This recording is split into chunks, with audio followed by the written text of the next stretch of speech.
Shalom, selamat pagi anak-anak. Apa kabarnya hari ini? Nah, hari ini kita akan belajar tentang indahnya mengampuni. Anak-anak sekalian pasti mengetahui apa itu mengampuni. Apakah kalian tahu cerita tentang Yusuf mengampuni saudaranya? Di sini akan diceritakan bagaimana Yusuf mengampuni saudaranya.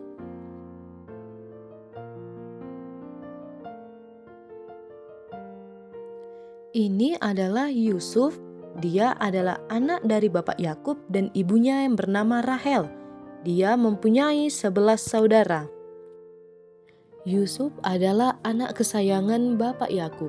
Bapaknya itu selalu memberikan yang terbaik buat Yusuf. Dia membuat sebuah jubah yang sangat indah dan bagus untuk dipakai Yusuf. Semua hal ini membuat saudara-saudaranya semakin iri dan membenci Yusuf.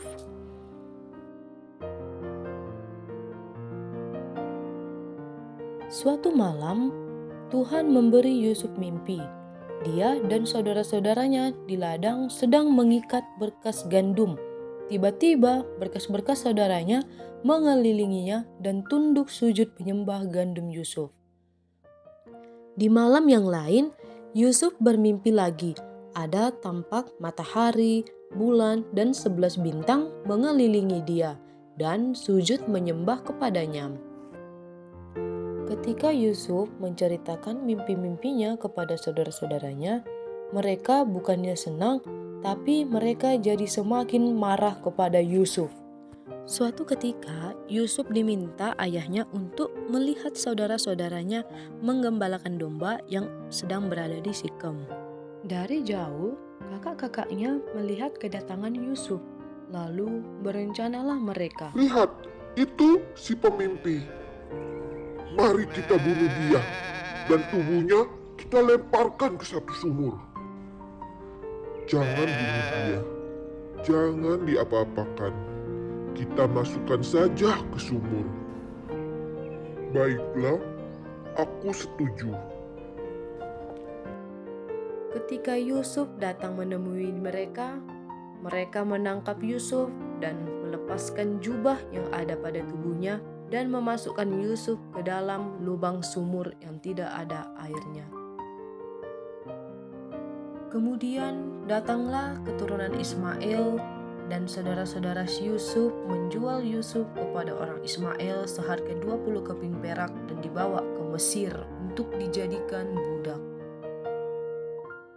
Setelah sampai di Mesir, dia dibeli oleh seorang pegawai istana Mesir yang bernama Potifar, dan pada saat itu dia masih berumur 17 tahun.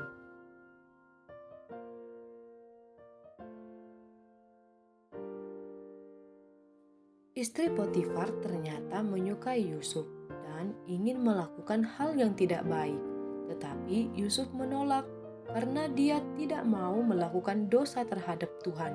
Lalu Yusuf segera berlari, tetapi perempuan itu menarik jubah Yusuf hingga terlepas. Mendengar kebohongan istrinya, Potifar pun menjadi sangat marah dan menyuruh pegawainya untuk menangkap Yusuf dan memasukkan Yusuf ke dalam penjara. Meskipun Yusuf jauh dari keluarganya, Tuhan tetap memelihara Yusuf. Hal ini terbukti saat Yusuf dalam penjara. Dia mendapatkan kepercayaan untuk menjadi penjaga di penjara itu.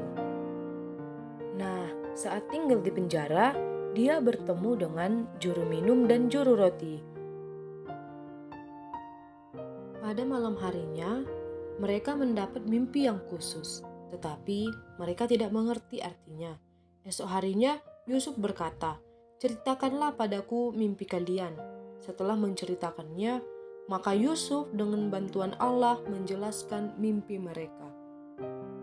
Setelah 2 tahun berlalu, suatu malam bermimpilah Firaun, di mana dalam mimpi itu ada 7 sapi yang gemuk sedang memakan rumput di tepi sungai Nil.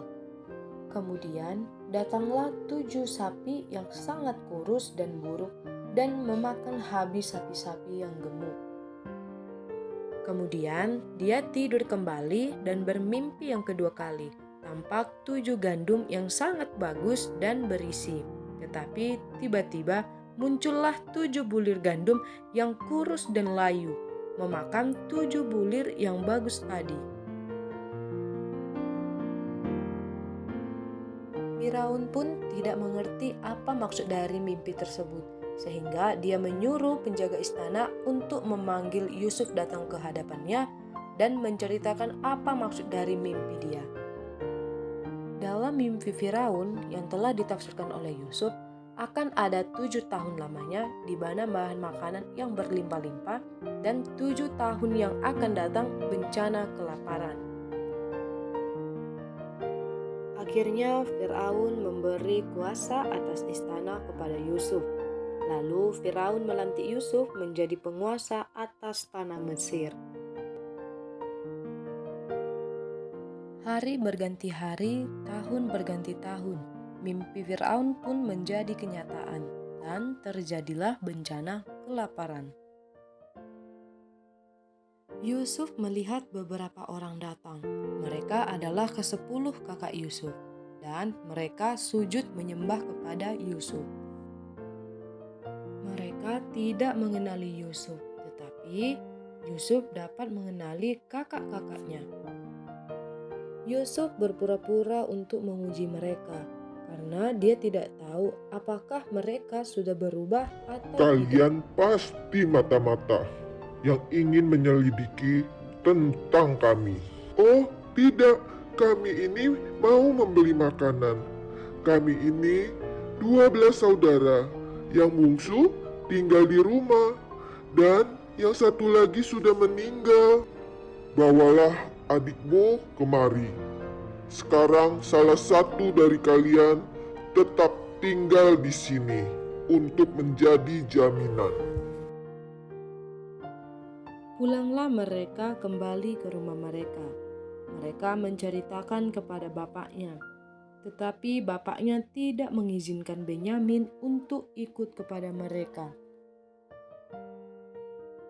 Setelah bahan makanan habis, Yakub terpaksa mengizinkan mereka membawa Benyamin ke Mesir, supaya mereka mendapat makanan lagi. Akhirnya Benyamin pun ikut kakak-kakaknya ke Mesir. Melihat kedatangan Benyamin, Yusuf sangat terharu. Dia lalu menutup pintu dan menangis di dalam. Yusuf tidak tahan lagi dengan perasaannya, dan dia memperkenalkan dirinya kepada saudara-saudaranya. Akulah Yusuf, saudaramu, yang kalian jual di Mesir. Sebelum kita lanjut ke cerita, mari kita menyanyikan lagu yang berjudul Mengampuni. Ketika hatiku telah disakiti, ajarku memberi, hati mengampuni. Ketika hidupku telah dihakimi, ajarku memberi, hati mengasihi. Ampuni bila kami tak mampu mengampuni yang bersalah kepada kami, seperti hati Bapa mengampuni, mengasihi, tiada pamrih. Adik-adik yang dikasihi Tuhan, setelah kita menyanyikan lagu ini, kita mengetahui bahwa mengampuni adalah dapat memaafkan orang yang telah bersalah kepada kita. Seperti halnya dengan Yusuf yang telah mengampuni saudaranya. Bukan salah kalian yang menjual aku ke Mesir, tetapi semua ini karena Tuhan yang merencanakan. Dia telah menggenapi semuanya. Jemputlah Bapa dan bawa kemari. Datanglah seluruh keluarga, karena aku akan mencukupi semua kebutuhan kalian. Ketika mereka tiba di rumah dan menceritakan semua itu kepada Yakub, Tapi Bapak Yakub tidak Kamu percaya. yakin Yusuf masih hidup dan menjadi penguasa di Mesir? Sungguhkah itu? Setelah mendengar kedatangan bapaknya dan seluruh keluarganya, lalu Yusuf segera menemui bapak dan seluruh keluarganya. Mereka akhirnya jumpa dan berpelukan dan menangis bahagia. Oleh sebab itu, sikap memberi maaf kepada orang yang melakukan kesalahan sangat dibutuhkan, sehingga dengan memberi maaf, maka hubungan yang renggang menjadi erat. Bahkan Yusuf mengatakan bahwa semua ini adalah rancangan Tuhan yang indah. Kiranya Tuhan Yesus dapat memampukan kita. Amin.